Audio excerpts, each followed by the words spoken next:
All right, welcome you all to meeting number one for the Ocean Policy Advisory Council's Territorial Sea Plan Offshore Wind Working Group. First meeting.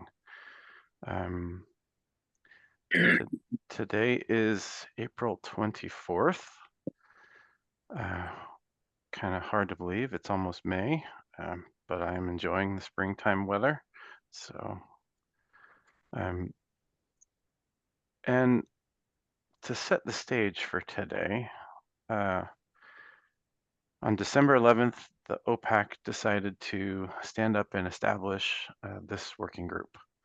And one of its main purposes was to help the council provide timely feedback to the effort that my agency, DLCD, is leading on the development of an offshore wind roadmap for the state. Looks like Jeff just joined. So it's been 5 months since that time, and needless to say, a lot has changed in the world of offshore wind. I think Jeff is going to give us kind of that, set the stage for some of that. But I think I would have gathered you all much earlier had things had a different trajectory in this 2025 year, especially for how quickly we might need to be moving related to offshore wind. But that is now maybe seeming a little bit less urgent. And I think a big portion of our call today will be talking about that fact and about how those best laid plans for the council and related to the roadmap need to adapt. But before we get there, I just want to do a high-level summary of what we hope to accomplish today. So we will do some introductions. I'll go over the simple agenda that we have, which is that Jeff is going to provide our update for the roadmap process, where we are, and our plans for the timeline of that. And then we'll have a broad discussion as a working group as to scope of our activities, the continued need for that working group and what the function of the working group would be. We do have some time on the agenda if there's members of the public who would like to provide a public comment, and then we will adjourn. And I do not know if we're going to need the full 2 hours, so if I can be efficient in the conduct of our meeting today, we may give you some time back. So that's a brief kind of summary of our agenda. I'd like to walk through kind of who's here today. And I think I've seen many of the names so far, but let's go ahead and go around the room and kind of do introductions.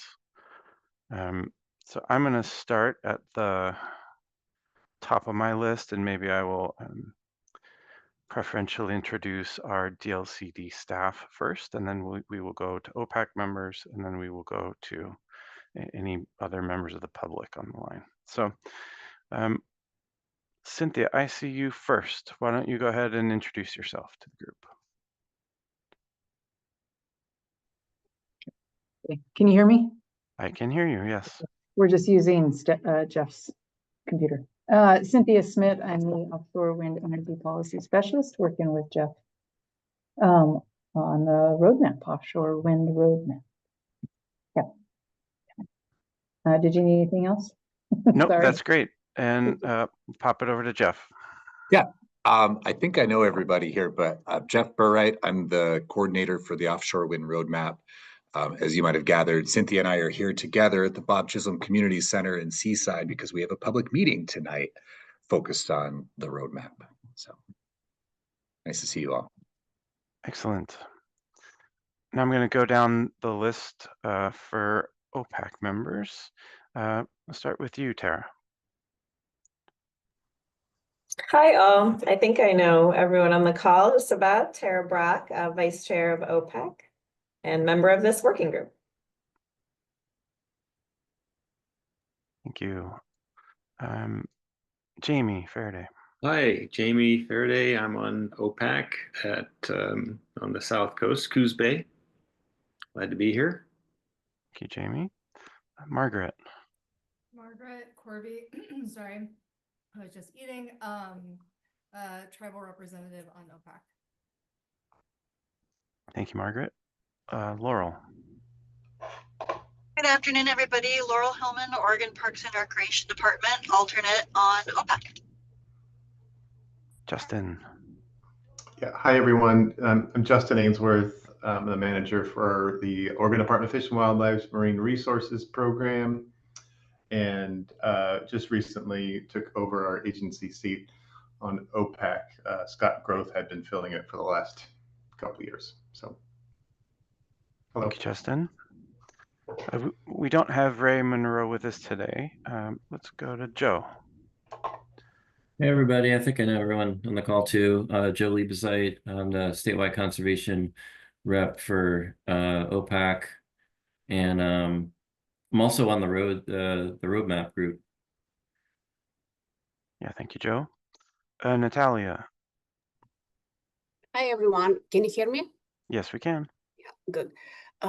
Natalia Stranatka, submerged cable analyst, Department of State Lands, member of OPAC, also part of the Offshore Wind Roadmap, and also part of the working group for the Oregon Energy Strategy that is going parallel now with the Department of Energy.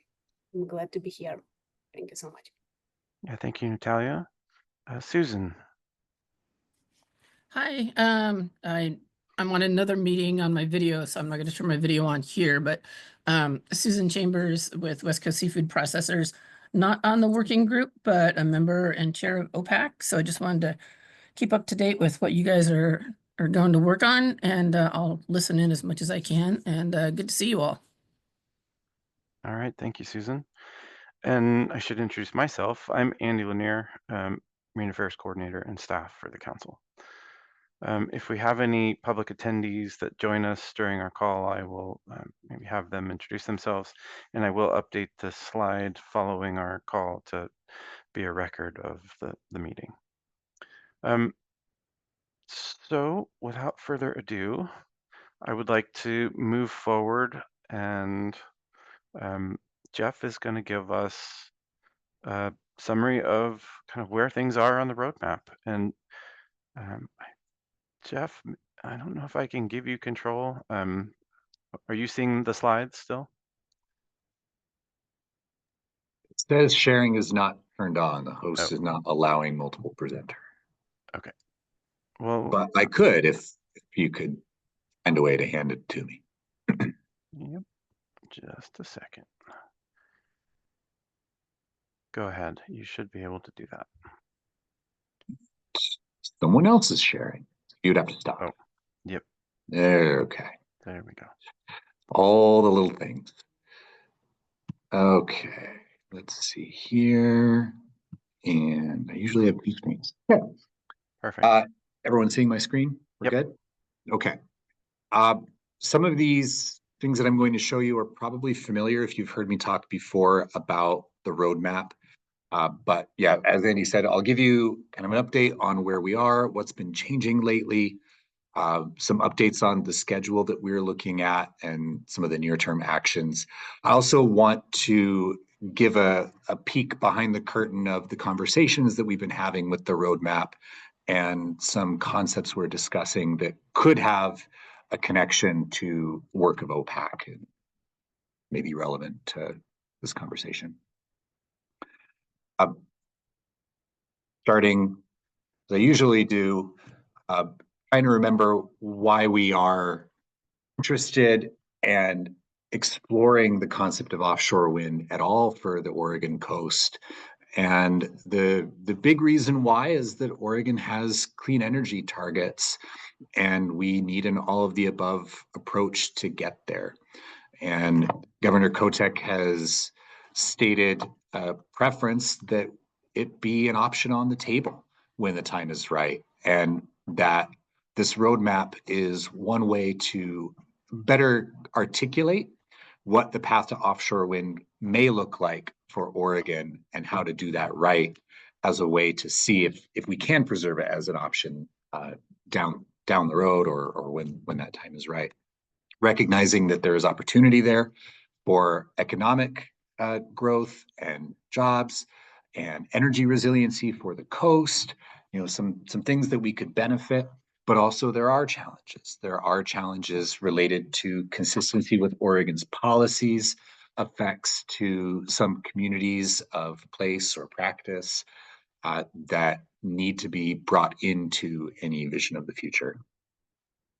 Again, there was this multi-year process with BOEM to narrow down to these 2 wind energy areas that we reviewed as a state using our federal consistency authority and gave it a yes if, a conditional concurrence decision that came along with a number of conditions that we required, mostly related to keeping the state involved at every step of the process and having some engagement steps, as well as engaging with tribes when it comes to anything that might disturb or encounter archaeological resources offshore or onshore. There were also some provisions in there about boat vessel speeds and marine mammal best practices, access to data, engagement expectations with tribes, fishing groups, and others. But ultimately, it didn't move forward. There was a lack of bidder interest. There were some challenges that arose.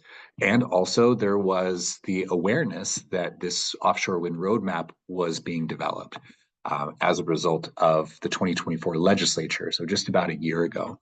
And so out of all of that, the governor requested of the Department of Interior to pause leasing, which they agreed to. And then the deadline to conduct that leasing expired in December. We have a new administration, which I would imagine you're all aware, but just in case you're not, one of the day one executive orders was to halt all leasing for offshore wind, to review the leases that are currently in place, and also to bar certain agencies within the federal government from issuing permits, rights of way, grants, associated actions related to both onshore and offshore wind. So combined, we're looking at a period of time where a year ago, we thought leasing was imminent, and we had this offshore wind roadmap that we were going to develop because we were going to need it as a way to look at our policies afresh, make sure that our tools were sharp before we were entering into a project review phase. I think that where we are today, there's a reasonable expectation that leasing is probably not going to happen anytime in the near future, but we don't know what the future could bring. And there's still benefit in having this planning opportunity as a state to review our policies and to look at what strategic actions the state could take to preserve that option in the future. So as I said, House Bill 4080 passed last year. That included some labor standards and then directed DLCD to develop this roadmap and to conduct an enforceable policy assessment. And again, enforceable policies are the field on which the game is played for the state's review authority for any federal permits. And Cynthia is leading that effort to do that enforceable policy analysis that is integrating with our roadmap. The roadmap has some direction through the House bill on what it needs to cover and what it needs to answer to. As a top level, the expectation for the roadmap is that it defines standards to be considered. And you could even interpret what is meant by standards. But essentially, we are trying to affirm our values, assess our policies, and also understand what strategic opportunities and actions the state might take to support those topic areas that you can see on the screen between stakeholder engagement, supporting local and regional coastal communities, and economic opportunities, including sustainment of existing economic uses. creation of a workforce that is trained, housed, and equitable, protection of tribal, cultural, archaeological resources, culturally significant viewsheds, and other interests of tribes. So a fairly broad mandate there. Protection of the environment and marine species, which obviously comes into play with Goal 19 and the Territorial Sea Plan, and then the achievement of state energy and climate objectives. What's on the screen here is an updated version of a cartoon that I put together to try to describe our overall process and schedule. And I'm aware that I'm not graphically gifted, but hopefully it still communicates to you where we are. We kicked off our roadmap development process in November of last year. I shifted from being the federal consistency coordinator into this position in September. And then by November, we had recruited a roundtable and had kicked off our first meeting.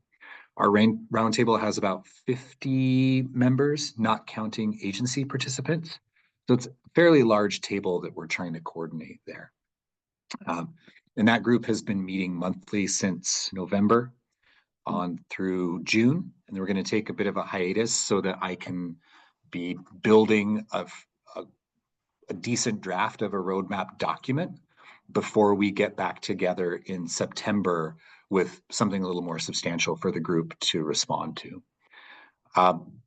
There's also, as you see along the top, tribal engagement is recognized as an important step in our path forward for offshore wind, and we want to ensure that we are accounting for tribal interests and expectations in the roadmap. So we did some early engagement before we kicked off our process.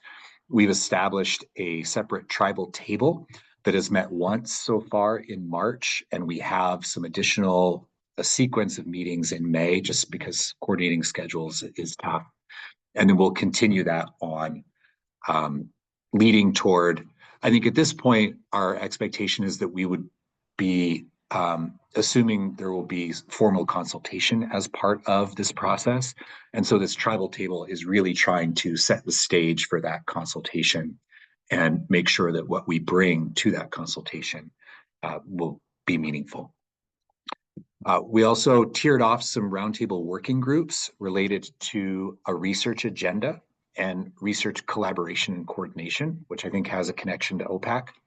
We have one related to marine spatial planning, which has come out with a draft recommendation that the roundtable is looking at now. And I think that's another one where OPAC could have a part to play.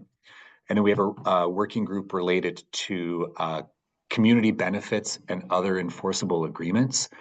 That conversation is still taking shape, but it could also have a connection to enforceable policies that might give us a legal basis for some of that. I'm also just on the cusp of beginning some broader community engagement activities. Those orange stars represent focus groups that we're trying to get going. We've hired a consultant to help us coordinate those along the coast. The purpose there being to broaden our engagement beyond people who are able to participate in the roundtable to make sure that we're bringing in more community voices and perspectives.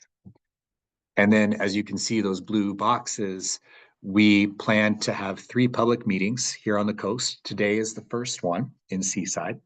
There will be one in Brookings on May 14th, and we're aiming for one in Coos Bay in June, I believe on the 16th, to kind of poke our heads up and look around after we've been having this first intensive round of conversations, just to take stock of where we are in the process. I will say too that originally House Bill 4080 required DLCD to prepare a report to the legislature on our progress by September 1st of this year. And the funding that was provided in the bill to support our process is due to run out on June 30th, at the end of the biennium.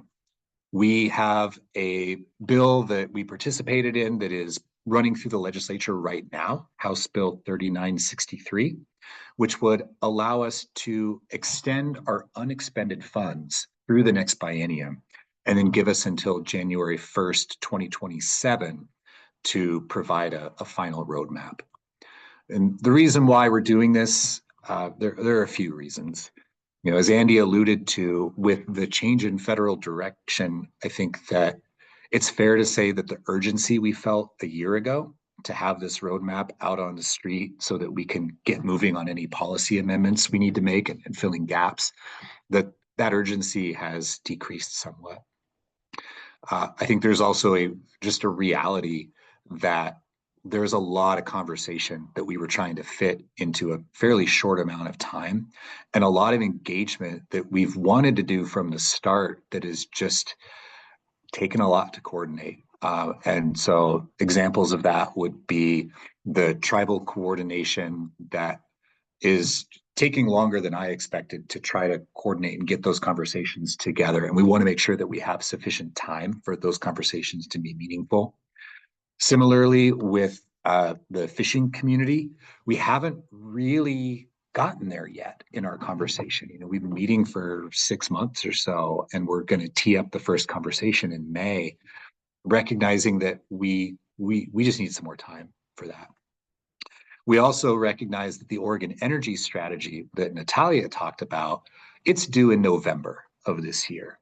And we see that there are going to be some connections between what the energy strategy says, which is looking at what are the different ways in which Oregon can meet its climate objectives, and what role, if any, does offshore wind play in the work that ODO, Oregon Department of Energy, is putting together, and then what we do in the roadmap. And so our preference is to let them go first, and then we can build off of what comes from that strategy while still coordinating with them. So you put all that together, and we're aiming for about middle of 2026, just with the funding that we have left and what we can realistically do with it, as well as trying to make sure that any roadmap that we do come out with has ample time with the legislature before the next session begins and before bill concepts start coming out. So that was a long time in that slide, but hopefully you get the sense. We've been meeting, as I said, as a roundtable for about 6 months now. Lots of conversations, still more to come. We have a meeting in Brookings on May 15th and a meeting in Florence on June 17th. And then we're going to take a little time. There has been a lot of discussion about what this roadmap needs to do and what it needs to accomplish. You know, we have the examples from state of Maine, state of New York, state of California. I think Connecticut has one. And each has had a little bit different flavor. You know, state of Maine was really focused on how do we unlock and facilitate the economic opportunities that can come from offshore wind. And they were setting up their own research lease that the state owned with a platform out there to like be a lightning rod for study and investment. California, on the other hand, you know, they've set a very large target, 25 gigawatts, and now they're trying to put all the pieces together to get there. And, you know, other states have taken different approaches. What I would say is maybe unique about how I've interpreted Oregon's roadmap is that we really are focused on standards and policies, that we want to use our greatest lever through our policy vehicle in order to achieve the benefits that we want to see, avoid the effects we don't want to see, and ultimately uphold our values and our interests as it relates to the coast. So there are a lot of parts and pieces to that. But generally speaking, the roadmap that I'm putting together, I've got a drafty draft that I'm hoping to share for this May meeting, would, you know, begin with kind of that overview. We asked the group to do an alternative futures exercise early on as a way to try to identify what the waypoints are along the path to offshore wind that would be a path we don't regret. And so we're trying to use that as a framing device to help us focus our conversation around those opportunities that we do have.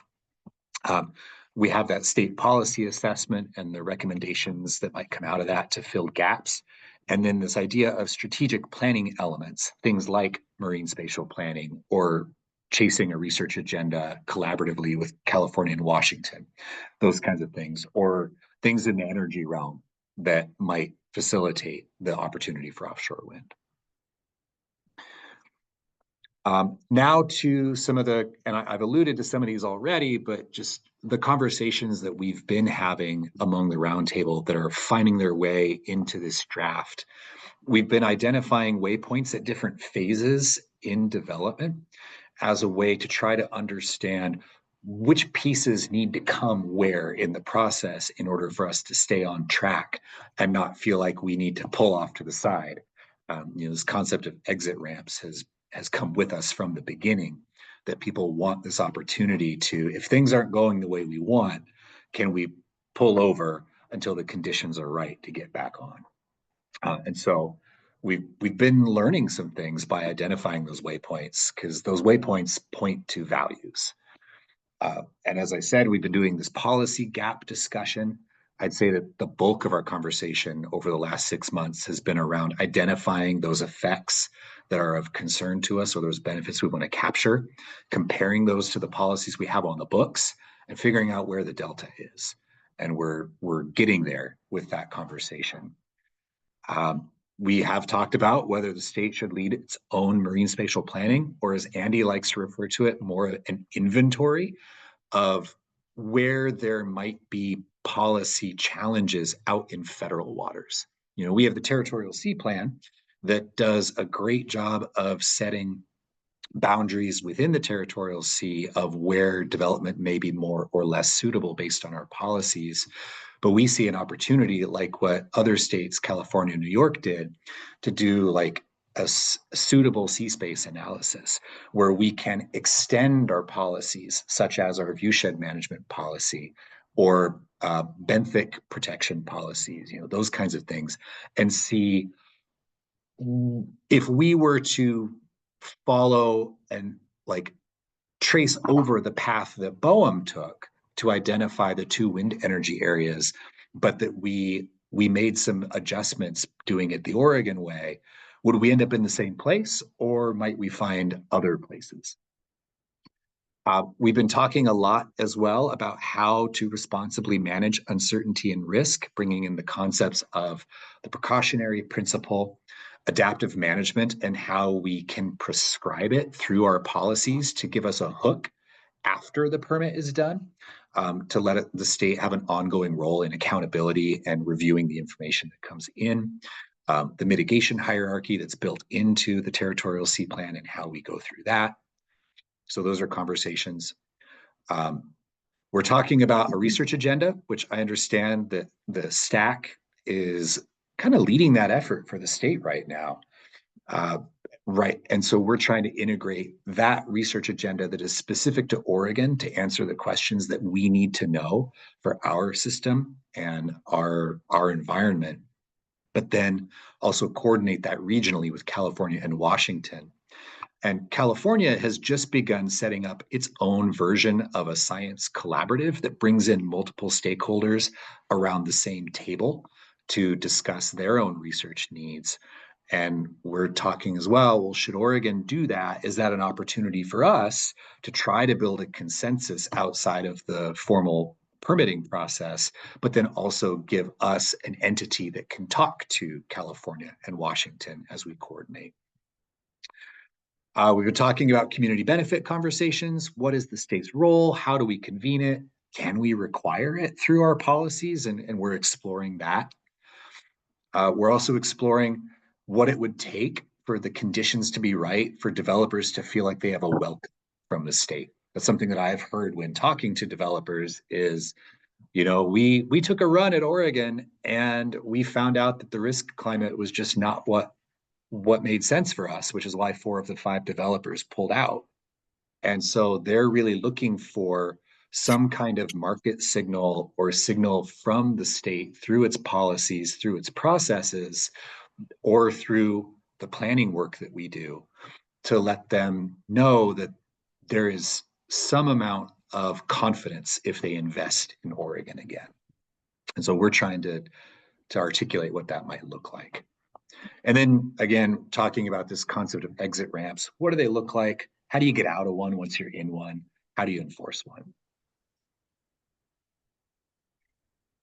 So we went from effects to standards. I've already covered this, so I won't belabor it, but we're about in the the third chevron of the gaps in policy action needs, trending toward this idea of, can we find some specific policy or action recommendations to address effects? And I'll just give you a preview. When I was talking about those waypoint paths that we identified, this is my attempt, again, not a graphic designer. We have hired a graphic designer as of last week who's going to try to turn this into something better. But trying to take offshore wind in its phases and identify what are those key points that need to be like in our satchel before we can pass through the gate of that green dot for like being ready for siting and planning, or being ready for a leasing decision, for example. And so this has come out of the conversations of the roundtable. It is still subject to change, and it's out for comments right now. But trying to define that path and what that best path might look like. So as you can see, we go through all the phases, all the way to if you had something operating for 30 years, and then you got to decide if you want to do it all again. I'll close my update. There were some recent comments from Governor Kotek in February of this year. So after the executive order came through, still affirming that wind is viable for Oregon and is one way that we could be achieving our energy goals, both for resiliency of the coast as well as our climate goals. But she recognized that the community has to want it and we have to understand what it means. But that also we should be considering whether there are opportunities for other kinds of development. So coastal development related to the procurement infrastructure, supply chain, that might be kind of a support role. She also recognized that this is a longer time horizon than maybe we originally thought.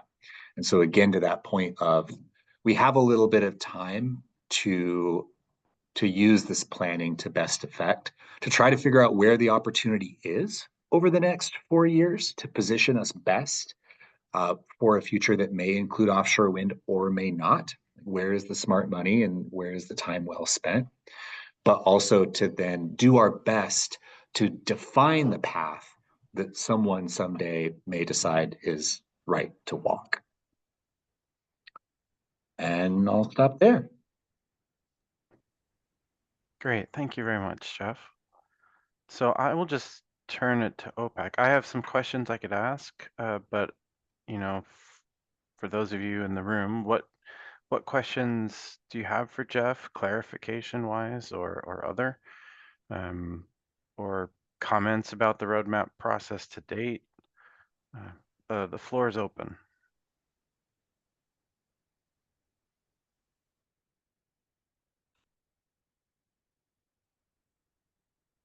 Well, while people are thinking, I think I can maybe start us off by recognizing that the timeline of June is no longer, like, we are principally acting as if we are going to respond by June of next year.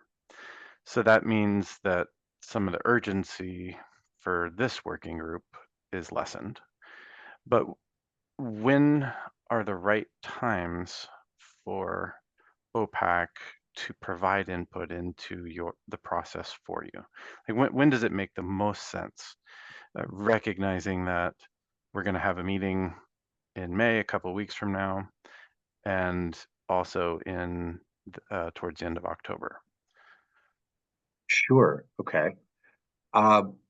Well, as I said, I'm aiming to have the 10-pager version of the roadmap ready for the roundtable to discuss first on May 15th, and then take another run at it for the June meeting.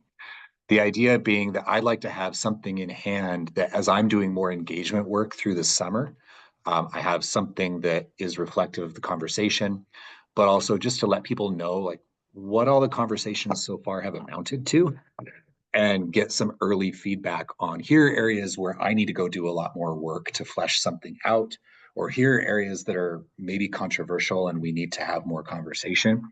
I think that OPAC could be an important voice to also be looking at this early draft and providing any feedback on whether we're going the right direction or the wrong direction. And that there could be some maybe reality checks. You know, we're talking about potentially doing some spatial planning, maybe reopening part 5 and doing an amendment. Those would require the involvement of OPAC. We're also, one of the dilemmas that we discussed at our last roundtable meeting in February is those visual resource standards in part 5 and strictly applied. And if you updated them for offshore wind, there are maps that we generated that I could show you that show that it would have been a real challenge to develop in the wind energy areas with the policies we have. And that might be a place where if we were going to update those visual resource standards to make them like actually applicable to offshore wind, there are pros and cons to opening that up again, and lots to consider. So anyway, I think that if this group in May had a copy of this, the 10-pager actually right now is sitting at 27 pages and still growing, so we'll see. To have some initial reactions, I could take you on a tour of it, let you like sit with it through the summer and think about what kind of feedback OPAC would want to provide and what kind of guidance on how you might be able to participate. I think that could be useful. And then as our roundtable is going to be reconvening in September, that does dovetail fairly nicely with the OPAC group coming back in October. But I think our original vision for having this working group in addition to the roundtable is just to make sure that if we have OPAC in our sights in the roadmap, that it not take you by surprise and that we understand what's realistic. So. Yeah, thank you, Jeff. You got a couple of questions with that additional context. So Tara and then Joe. Thanks. Yeah, I have a couple questions, some comments, and some thoughts for the group. First, can we go back to your slide if possible on the outline of the roadmap? I didn't catch all the pieces that you're currently looking at. The one, it was like 5, there's 5 parts to an outline, I think it looked like. Just wanted to take another look at that. And while you're doing that, I guess, you know, I think I don't want our work group to be duplicative of the roadmap process. So I'm struggling a bit with that. I'm not in the roadmap process right now. I don't know how many of us are, but wanting to make sure that said, that our work group has the appropriate people at the table, because if we are considering amendments to the TSP or whatever that looks like ultimately for OPAC's consideration, in other working groups, we've certainly had a much broader list of people at the table. So again, not wanting to be duplicative of the work that's happening at the roadmap working or at the roundtables, but wanting to make sure that we are comprehensive here, because, and I don't think we had a real discussion about what the roster for this working group should look like when we need to get to that actual point of drafting and things. So a few first comments and maybe some considerations for the group. But yeah, thanks for putting this back up. I just missed 2 of the things here when I was taking notes. Jeff, you're muted there. Thank you, Tara. And for your benefit, in the chat, I put a link to our December meeting packet for the roundtable, which starting on page 21 has a much more in-depth outline that I'm building from. So if you want to dig deeper, it's there. I read the whole meeting packet yesterday, like the 100 and some, what is it, 100 pages or something? Yeah, I read it all yesterday. It was just a lot to take in at once, but appreciate the materials being there. And again, really appreciate the discussions happening at that roundtable. So don't want to be, I'm just struggling a bit with, I agree we need this work group because ultimately we're likely going to need to be amending the territorial sea plan or considering that. So, but just trying to square that and make sure we're not duplicating efforts of your time and having you and Andy giving the same presentation multiple times You know, so I'm trying to figure that out. Does it make sense for this group to join some of those roundtable meetings when you're going over things that are relevant to us? You know, I just want to make sure we're being efficient, even if now we've been given a little bit longer timeline to work on. Yeah, Tara, one of the things you said there also reflects one of the new realities that our department and our coastal management program are now living with, which is that for next year's coastal funding, our NOAA funded staff are not going to be allowed to work on anything offshore wind related. So what that means is that it's going to fall to Jeff and Cynthia, who are generally funded by the state and currently directed to implement in the House Bill 4080, that support for future amendments and future working groups is going to need to be provided by them. So that is going to be a challenge for us as a program, because we also need to have other tasks and priorities that we as a coastal program are interested in addressing and working on as a part of our regular program duties.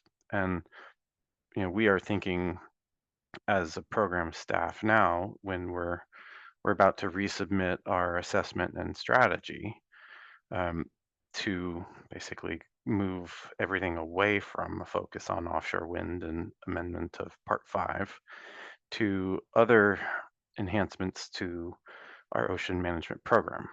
And what makes sense to us, at least currently, are going back to amend and update parts 1 and 2 of the Territorial Sea Plan to kind of round out. Those are the only two parts of the Territorial Sea Plan that have not been amended since they were adopted in 1994. And those are kind of the ocean management context and decision-making frameworks for the Territorial Sea Plan. So yeah, I think our program staff is going to have as future tasks for OPAC work on those two parts of the Territorial Sea Plan, potentially also supporting continued work on the Rocky Habitat Management Strategy as it relates to new site proposals. So that is going to be the other kind of major tasks for the state related to ocean management. And what we do as a state related to amending policies or the other portions of the Territorial Sea Plan is going to have to be thought of.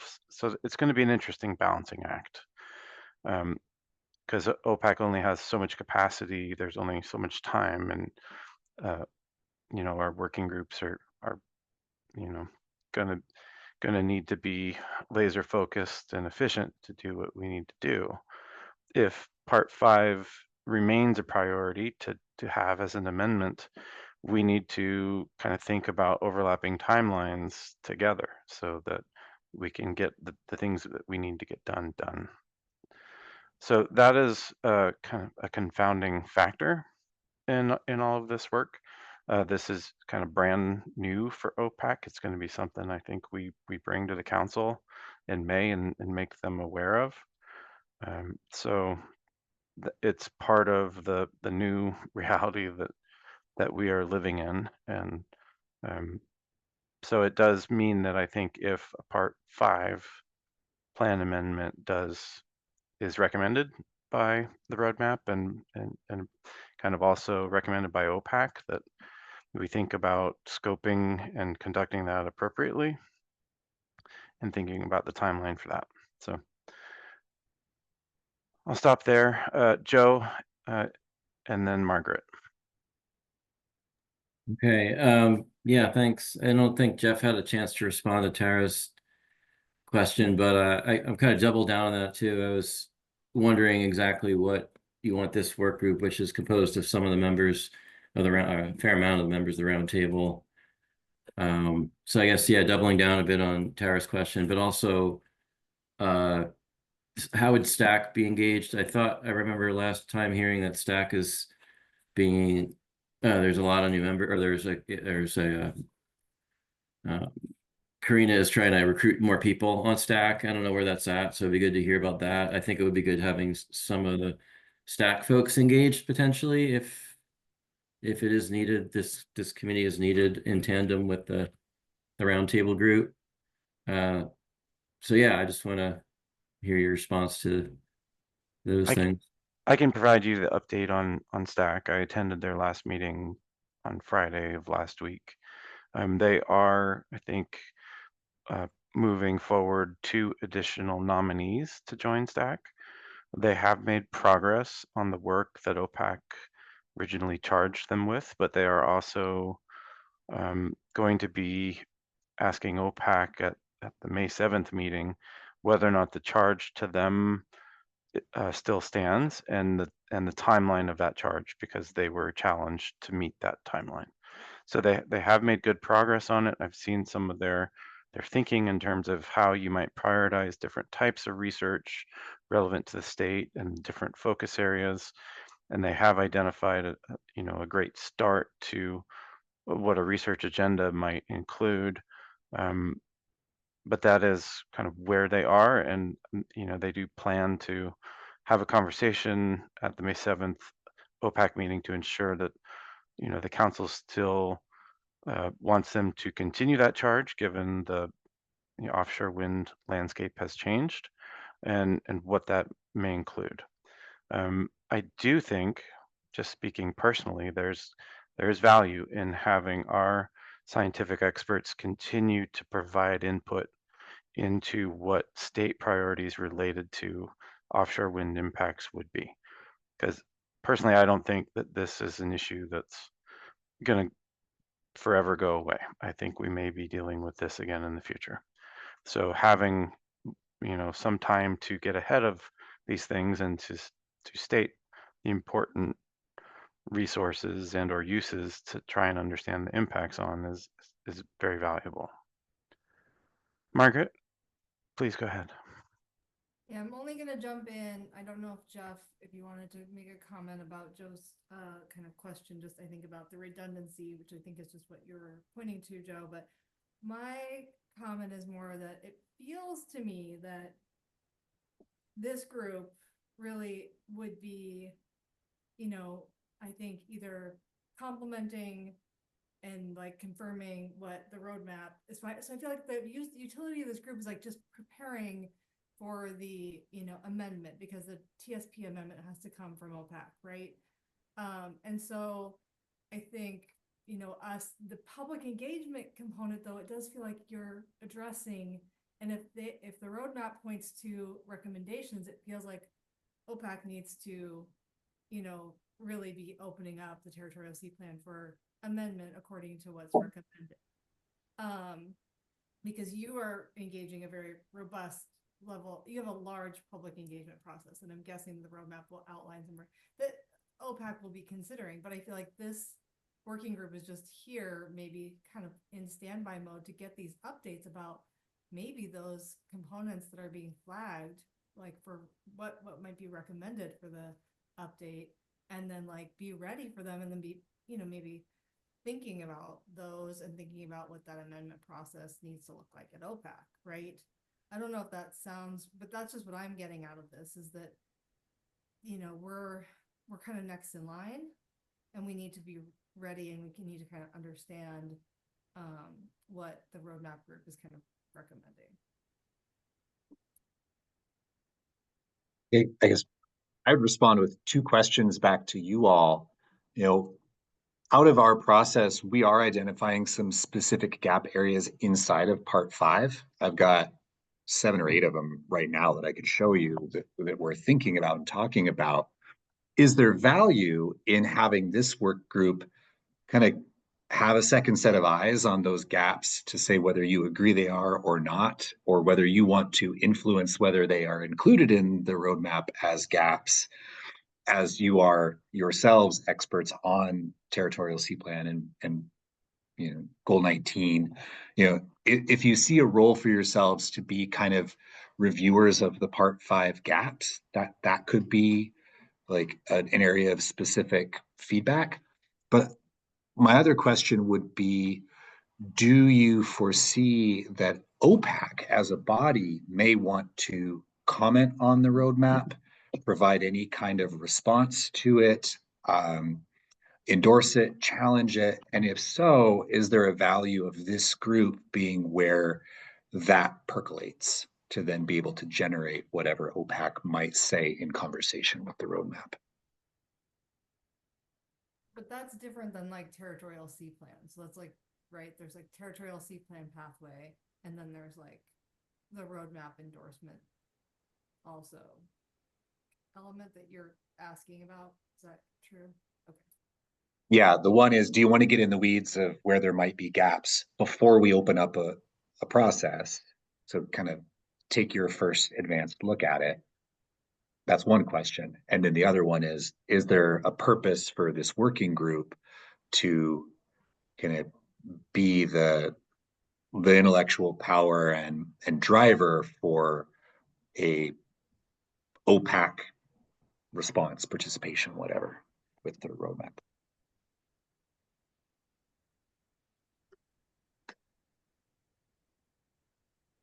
Yeah, go ahead, Tara. I also just want to, Margaret, I'm having a really hard time hearing you. I don't know if others are, but I can barely hear you. So just when you speak, I'm trying, but I'm not sure if it's the mic or what. And then I guess Jeff's part of what you asked was a question that I had swirling in my head about like our role. And I appreciate that there will be recommendations out of the working group on gaps, potential changes to Part 5. But does this group want to consider either a fresh look at the territorial sea plan, considering the gaps that you're already looking at and recommending? I mean, is Part 5 the appropriate place for what we're looking at? Do we need a Part 6? I don't know. I really don't think we've had that discussion about where projects, you know, outside of our territorial sea fit. And that might even include changes to Part 1 or 2. As Andy was alluding to, those haven't been updated either. And so I've been thinking more about like offshore wind might not just come in at Part 5. We know it comes in at Part 4 too, right? There's all these interconnectedness. And I was thinking that our look would be a little more comprehensive on the territorial sea plan. That said, there's a lot of OPAC members in this roundtable. So I'm in this like, you know, chicken and egg, maybe a little bit of who goes first. But do think that this group and OPAC does have a role that's even maybe more broadly looking at the territorial sea plan with an eye towards, yes, offshore wind projects, but what about any projects that might be in federal waters off our shores, and how do we want to address those impacts when they come to us? So that's where my brain's been swirling a little bit on this. And I think we absolutely would love to see those 7 or 8 gaps to at least start looking at it and getting our minds thinking in that way now would be helpful. And then once again, just want to put it out there that who should be in this working group? Like what does our roster look like? Making sure that we have the right people at the table with the right expertise as we're looking at, you know, I just know with like their undersea cable working group, we had a pretty broad array of people around the table, and I don't want to recreate the round table. So that's where I'm struggling a bit right now. But Yeah, also, if we were to wait a bit, as I think Margaret said, like, should we wait until you have a better outline of the roadmap to give ourselves be the second to go sort of thing? Or can we just run in parallel and understand that there'll be some duplication there? I've always thought of these as somewhat in serial, where the roadmap piece is going to be driving the questions that may be brought to OPAC, but that OPAC does kind of have that broader purview, Tara. But in particular, I think there are going to be questions that OPAC may want to weigh in on. For example, the question around marine spatial planning is one that there has been mixed feedback on in the roadmap group as a whole. And there's been, you know, question about the value if industry doesn't engage in, you know, a marine spatial planning process. What is the value of that to the state? And I think OPAC should have a voice in that question, because at the end of the day, OPAC would be using and potentially leading that exercise of spatial planning. And I think you would want to provide some policy advice to the state, to the governor's office, as to whether or not that's appropriate. Jeff, I see your hand, so I'll let you come in here. Yeah, and I think on that topic, Andy, I think there is this further complication that the vision of spatial planning or inventorying, as has been articulated in our group, is that it's inclusive of federal waters, state waters, and onshore. And I remember from the Part 4 rulemaking that handshake between the ocean and the shore was really hard to get at because of the mandate and the jurisdictional areas of OPAC. And I could use some advice on, if we're going to do this thing that's supposed to be integrated and comprehensive, where's the right vehicle for that? Where does it live? Can it happen as part of a territorial sea plan amendment, or does it need to be its own completely separate process? And if so, is it an OPAC process or not? There's just a lot of kind of weirdness around that one in particular.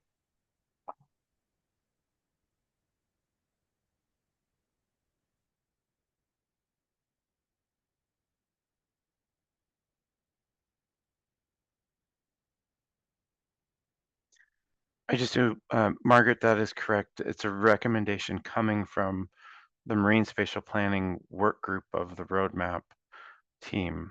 And so there is is it a two-pager, Jeff? It's some sort of a set of recommendations that working group has provided. And so that would be something the council could provide feedback on,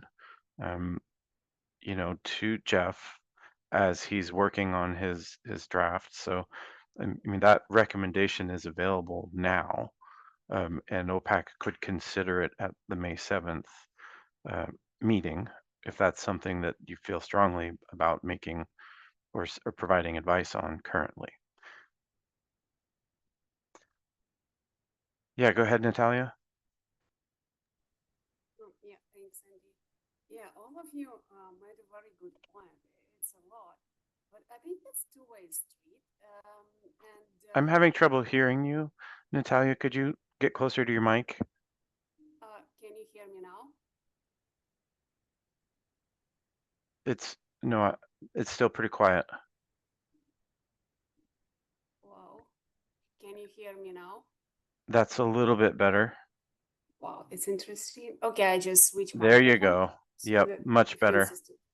Yeah, good. Thank you. So all of you made very good points, but I think it's two-way street.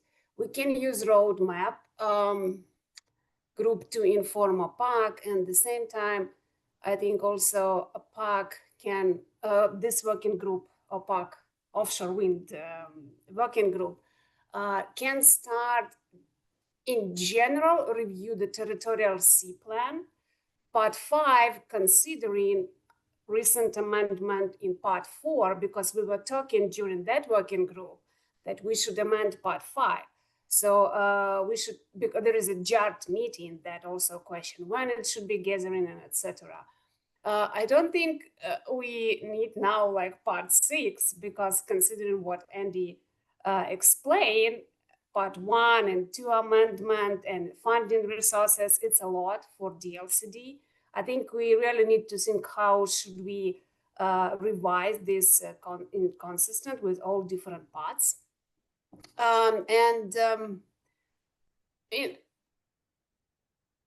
For now, I think this group, we should certainly see what people to add and expand a little bit, but we can start working on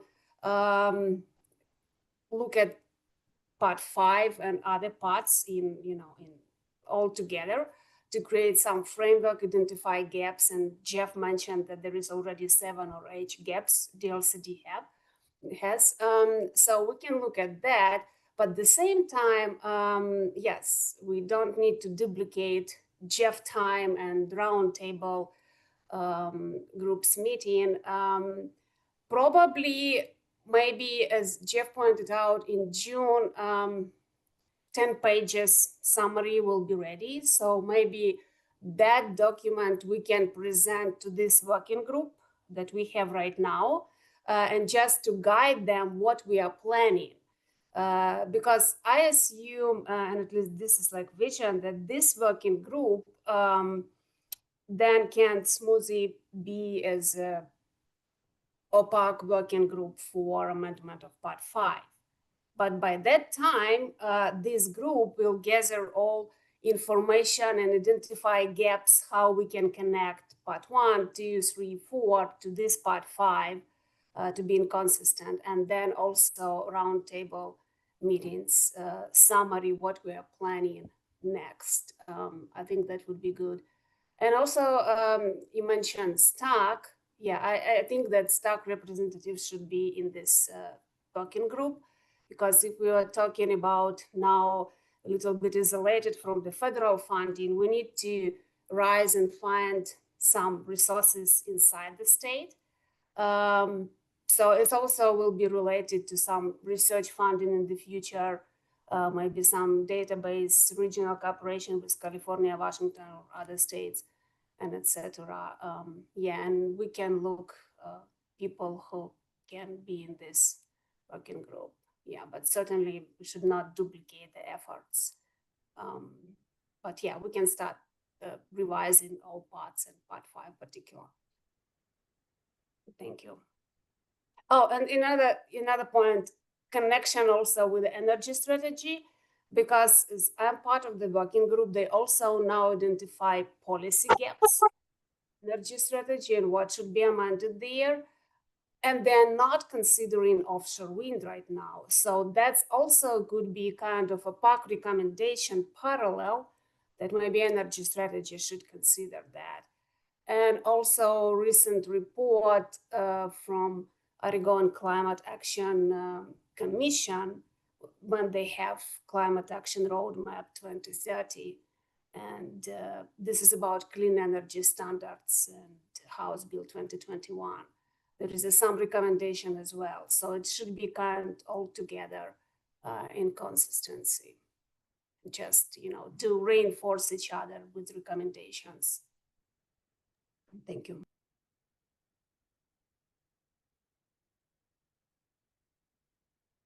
Tara, I wanted to go back to your question about the right, people to be on this working group.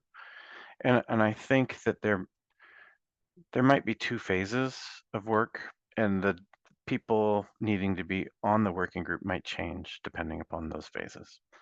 I think for now, where I think our main goal and scope of work for this group is to help Jeff with making sure that OPAC is well aware of and tracking the roadmap activities and responding in a timely manner, that it could continue on as we are, as a kind of a subgroup of OPAC. Although I am open to adding new members if there is strong opinions about voices that we're missing.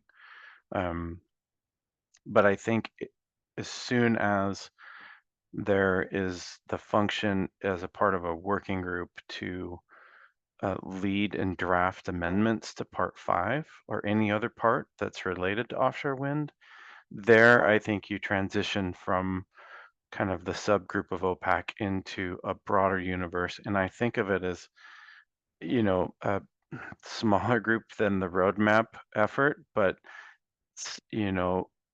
trying to strive for more representation. I see Jeff struggling with his 50-member table and think that that would be so challenging when we want to focus on amendments to Part 5. So, that's maybe one way to think about how we structure the membership of this group moving forward, and how the scope of the group might change, going from the period of time that we're in now, where we're trying to help Jeff make sure that that connection to OPAC remains solid and and grounded. And then at some point moving forward where the roadmap is out, one of the actions in there is an amendment to Part 5. That's when I think we would change the scope and membership and focus of that group. Does that make sense? Jeff, I see you. Oh, you're basically suggesting this be like the OPAC Roadmap Book Club for the summer? Kind of, yeah.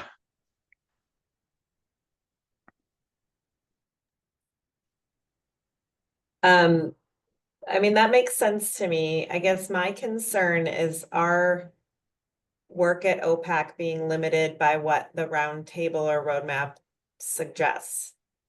And I don't right now want to limit ourselves to that, is how I feel. At this point, I don't know, that could change. And I understand resources and all of that, but I think if we are going to be looking at not just Part 5, but again, maybe some of the other parts. And I know when we did Part 4, we did end up changing, you know, some other things that we realized needed to be updated as well at the same time. So I don't know if it's, you know, a ton of extra burden to make edits to other sections as needed. But just want to make sure that we're not limiting ourselves just based on those recommendations coming out of the roundtable and the roadmap. But of course, we'll want to consider those and make sure that we've weighed in on those going, you know, as well. If I can just add, the roadmap and the roadmap process through the legislature is not limited to Part 5 of the Territorial Sea Plan. It's big, it's broad. So I would agree with you that if there are other portions that are within OPAC jurisdiction that make sense, that yeah, we're not limiting.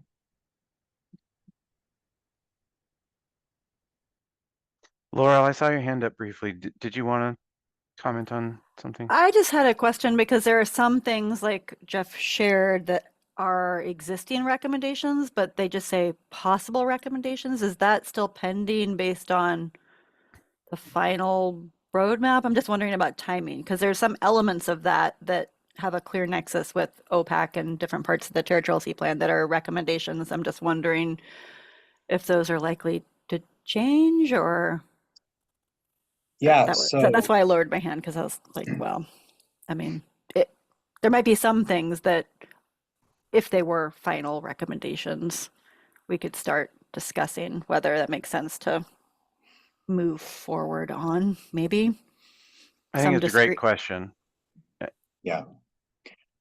You know, Laurel, the way that the roundtable has been structured, it's not a consensus-seeking body. It's not voting for approval or denial. It's not built that way. It's built as an advisory group to DLCD, who is writing the roadmap. And so when we had this working group that generated this idea that then we daylighted for the first time a week ago, 2 weeks ago.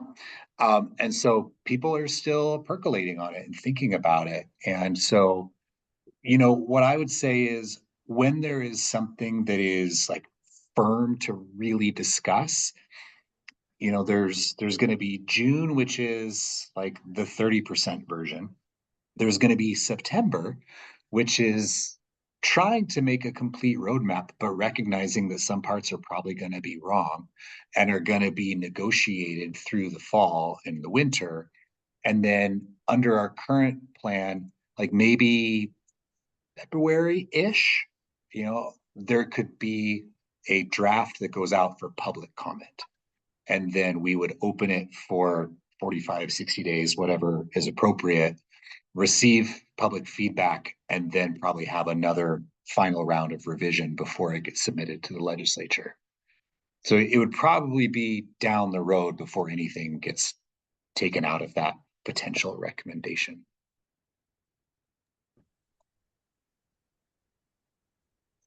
And I think it's good for this group and or OPAC to have your hand on the tiller, so to speak. If you see things that don't make sense, that you're speaking up so that others can have the benefit of this group's collective wisdom. Margaret, go ahead. Yeah, I guess I would say I feel like I'm in a little bit of a unique role on this working group because, maybe more of you, I don't know if this is true for everyone, but I just feel like I'm here in a very supportive role. Like on OPAC, just thinking about these recommendations that will be coming from tribes probably through the roadmap process. So I don't think I'm going to be, I might have something to add or maybe I'll come up with an idea, but like I would be always deferring to the tribes probably first on those ideas before they even came to OPAC. Like I don't know. I'm just thinking through how I'm really relying on the roadmap process a lot and just here to like be like tech. I think, going back to what Jeff was talking about, with, kind of just another set of eyes, like looking at kind of maybe the parts to the territory, like the technical almost support or something, right? Not necessarily like taking in the recommendations all right now because they're still being developed, not really trying to reach out and do duplicative work than what Jeff is doing. I don't know. So I just like to say that out loud to this group. Yeah, thank you, Margaret. I realize you are in a unique role, and I honor your commitment to that role and your and anything that you can do to help us to understand concerns or forecast issues that might be coming, um, and to make sure that I guess what you're hearing from us is reflected back to you in your communications with Oregon tribal governments. We are doing our best to honor our responsibilities and as a Well, state. I think you guys So are doing a lot, is what I'm kind of saying. yeah, I think that I'm just on OPAC. I'm going to be the OPAC, I'm voting or whatever on these changes to the territorial sea plan when they come as yeah, like when they finally get folded in, the recommendations finally get folded in.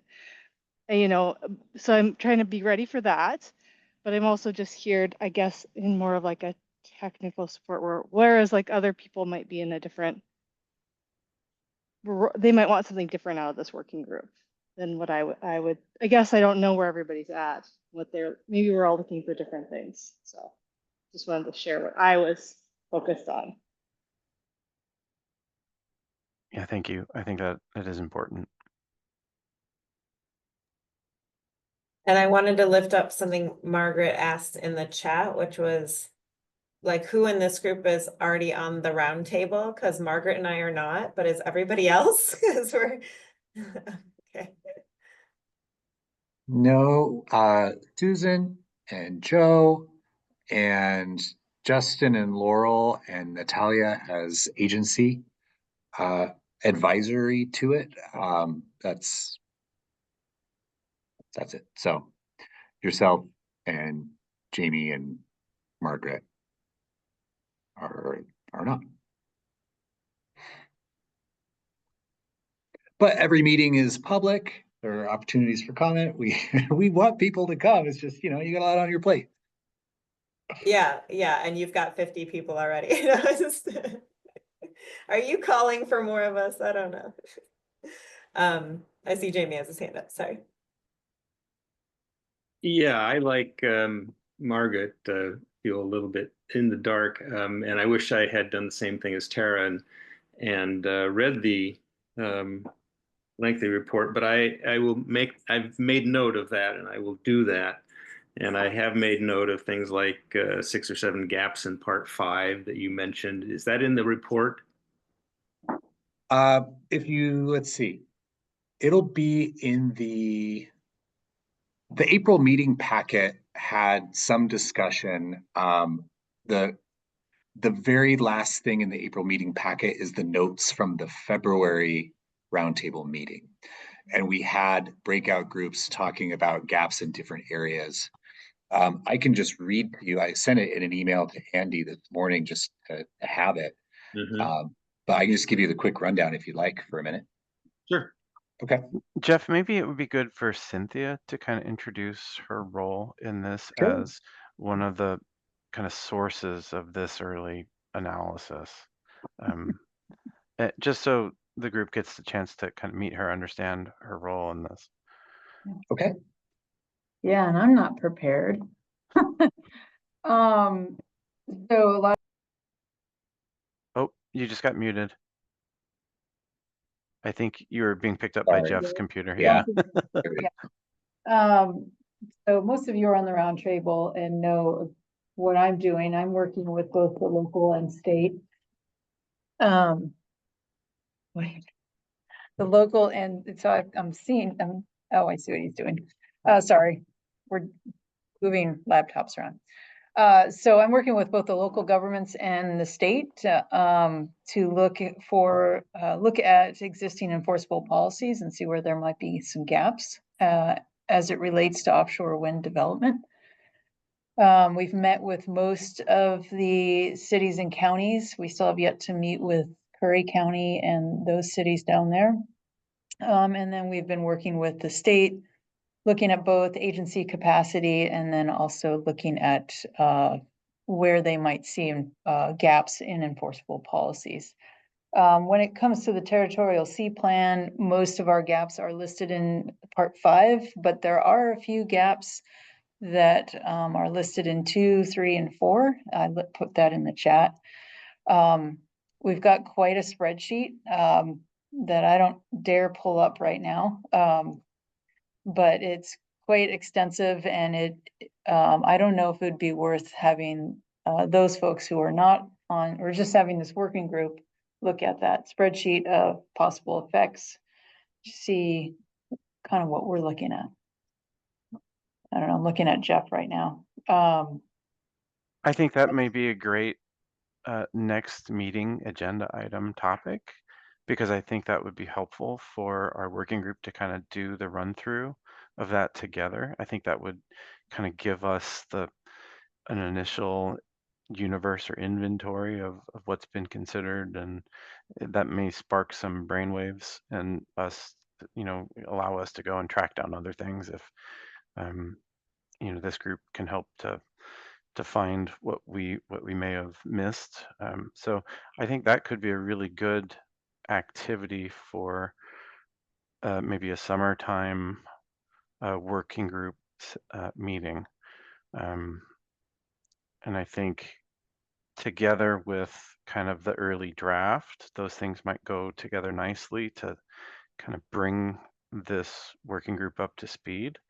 I'm thinking about there being kind of maybe a meeting after the public meetings have ended, so you have the benefit of being able to hear kind of what the takeaways from those was too.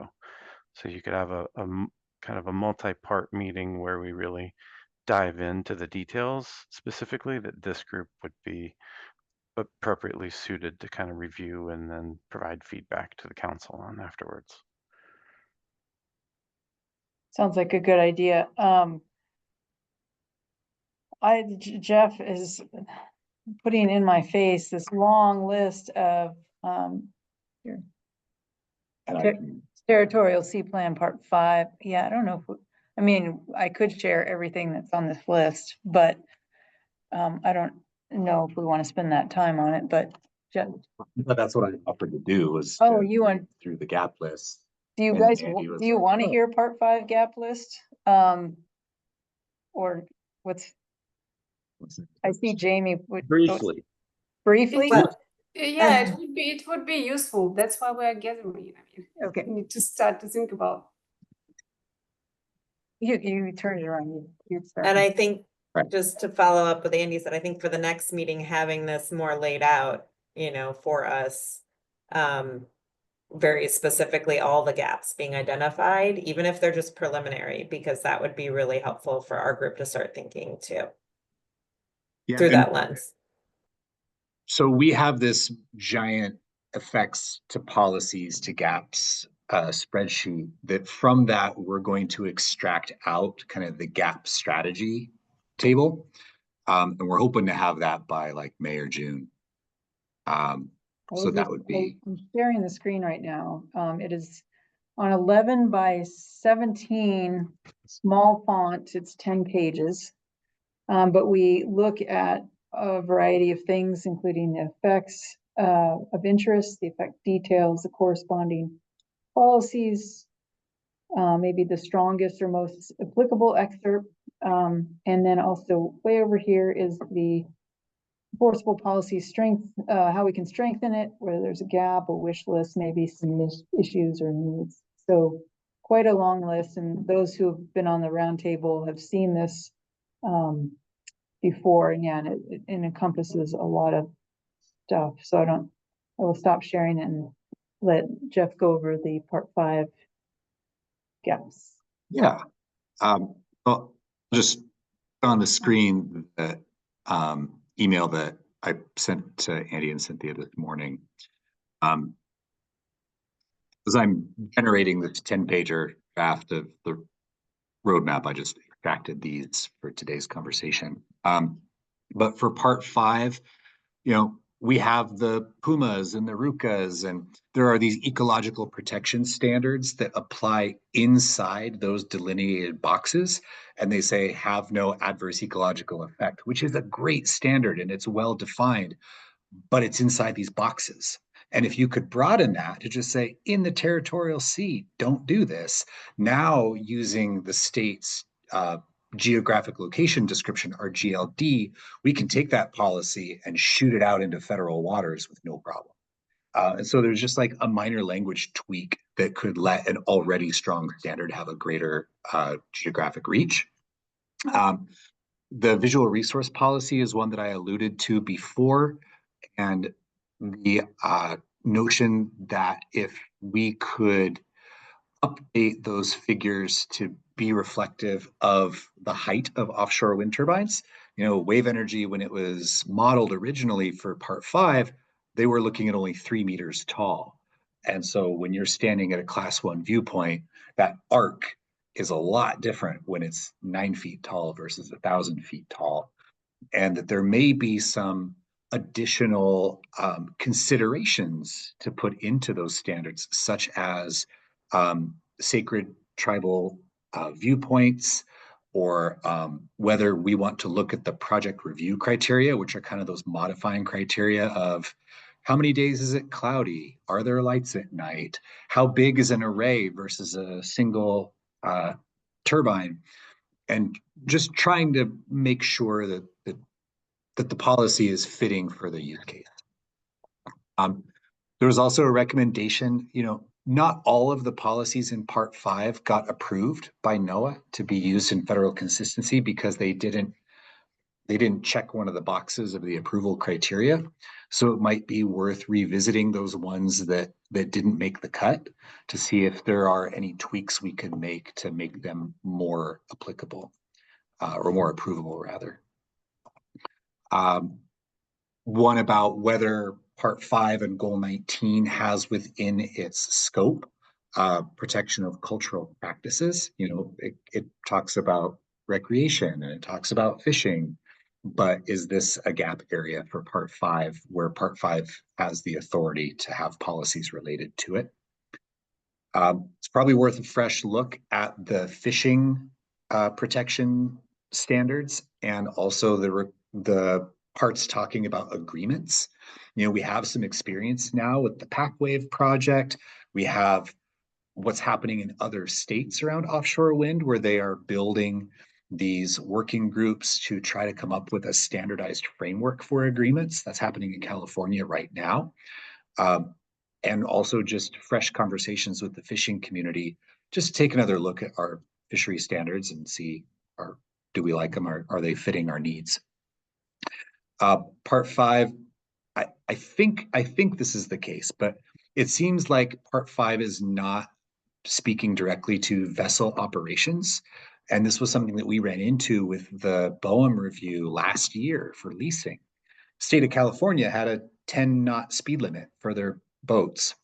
And we knew that since BOEM agreed to it for them, that they would probably agree to it for Oregon as well, that these vessels wouldn't go faster than that to reduce the chance of mammal strikes or other such issues. Part 5 doesn't have anything related to that. And so we rolled it up to goal 19 as a broader policy to kind of give us the basis for that condition. But there may be other things related to vessel operations that we want to be more explicit about in part 5.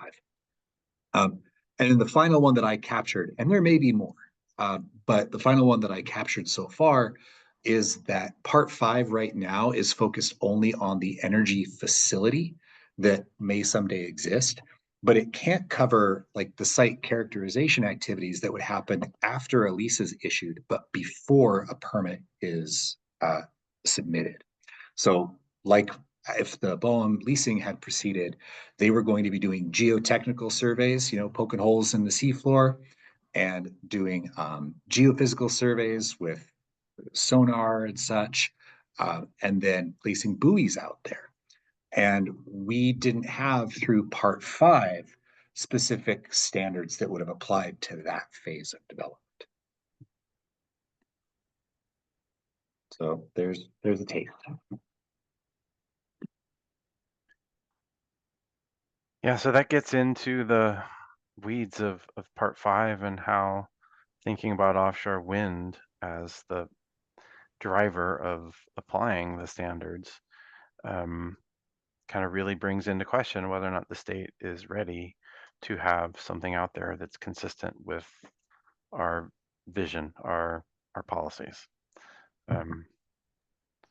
Thank you, Jeff, and Cynthia for doing that. It did spark some questions in my mind that don't have to go over right now, but it helped. Yeah, I was Sorry. Oh, I was just going to agree with Andy about having a future session to go over it with the committee. I was thinking the same thing, and you just put words into take my thoughts and put them out there. Well, sorry to steal them from you. But they're there for Andy.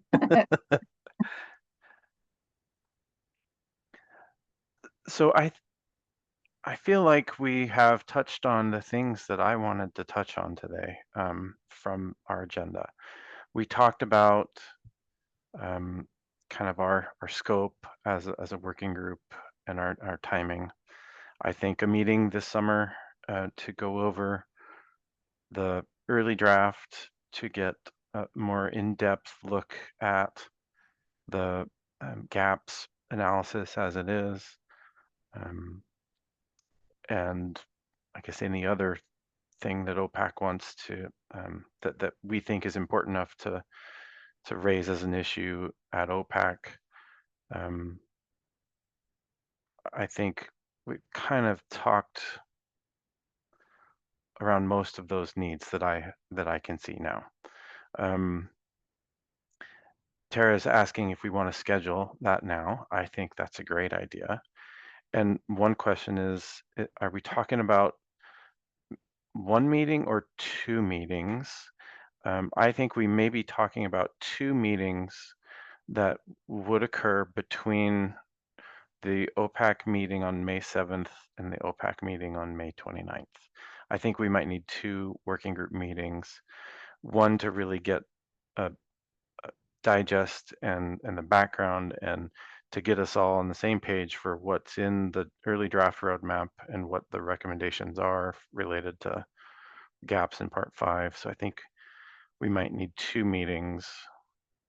And Jeff has got a September meeting of the roadmap, I think. What did you say that date was in September? Not yet scheduled, but I think we might want to aim for between that meeting that he schedules in September and the OPAC meeting on October 29th. So we would trying to gain the benefit of hearing from the early response to his draft after a summer of him kind of working away on it. Does that make sense? Does that sound like the right kind of level of discussion and review? I'm seeing some head nods and some thumbs up. Okay.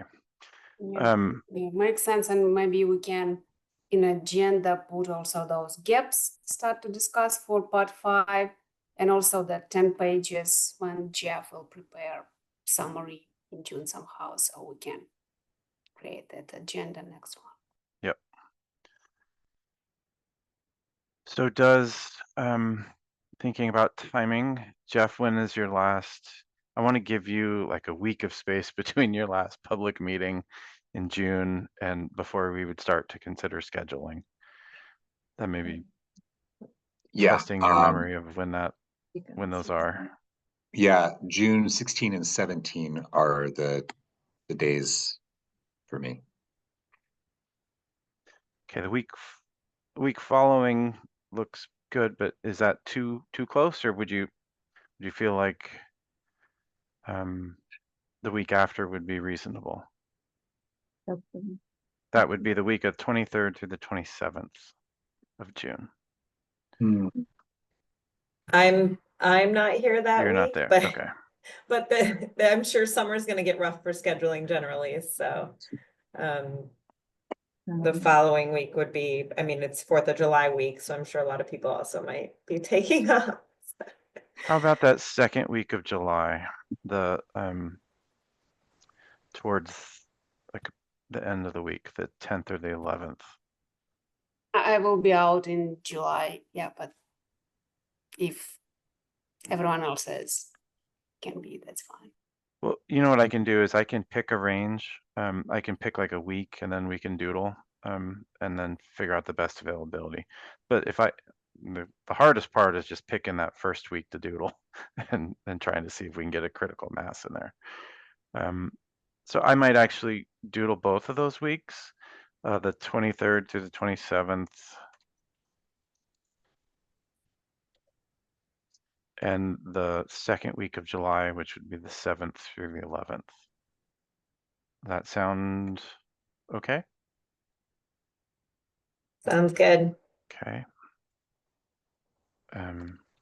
I could potentially make Monday, June 23rd work.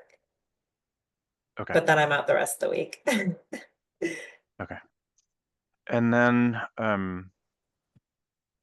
moving forward on the calendar, looking at September and October, we could just look at the last week of September, October, first week of October, so the 29th through the 3rd. And the next week is also looking good on my calendar, so I could doodle those 2 weeks. So October 29th really through, or September 29th through October 10th is the window that I would aim for. Does that sound good? Okay. When did we schedule our OPAC meeting for the fall? Can you remind me? October 29th. So that would be a good timing too for us to get some work and give an update to OPAC too in the fall. Yep. Okay. Sounds good. Great. Yeah. And is that going to be virtual? Do we know the 29th?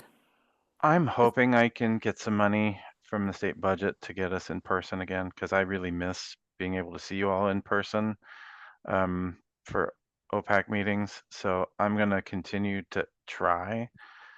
No promises. You know, we'll find out what our next year's budgets look like pretty soon, and that will give me some indication.